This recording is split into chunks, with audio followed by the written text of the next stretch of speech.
Companies across Asia remain generally upbeat about business prospects. The Thomson Reuters INSEAD Asia Business Sentiment Index rose to 63 in the fourth quarter of the year, up from 62. A reading above 50 indicates a positive outlook. Companies from the food and drug sector were among the most positive surveyed across the region, while airline and building companies were the most pessimistic. Joining me to highlight key talking points on the survey is INSEAD Professor Ilian Mihov in Singapore. Ilian, let's talk about China first of all. How positive were companies in China? Well, actually, it's one of the key points of this survey that Chinese companies became much more positive than before. Indeed, in the previous quarter, there were some companies that had a negative outlook for the economy for the next 6 months in China. But today we see that companies are either positive or neutral, expecting things to continue growing at the same speed as before. And I think that one straightforward interpretation is that the uncertainty related to the Communist Party Congress is now resolved.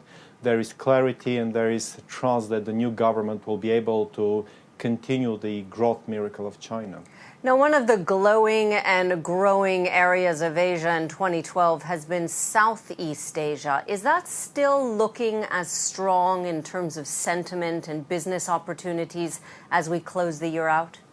Yes, absolutely. So probably one of the biggest surprises for many people this year is the Philippines. The Philippines, 100% of the companies are optimistic that things will be improving and they will continue to grow.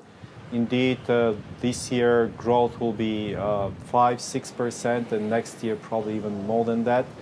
And it's a development that many analysts did not expect. There does seem, however, though, to be one outlier when it comes to Southeast Asia, and that's Singapore, which had been buzzing over the past few years, yet it seems to be dwindling when it comes to optimism. Why is that?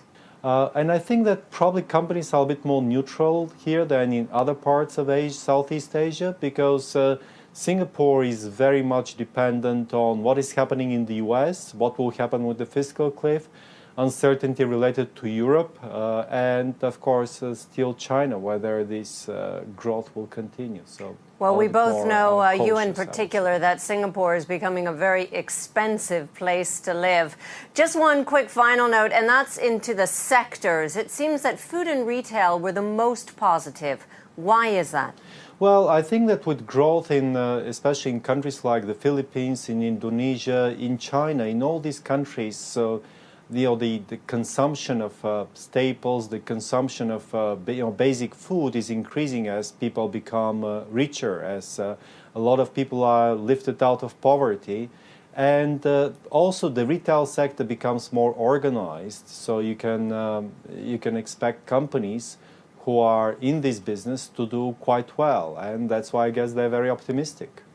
We'll leave it on that note. Ilian Mihov, thanks very much for joining us from Singapore today. I'm Tara Joseph. This is Reuters.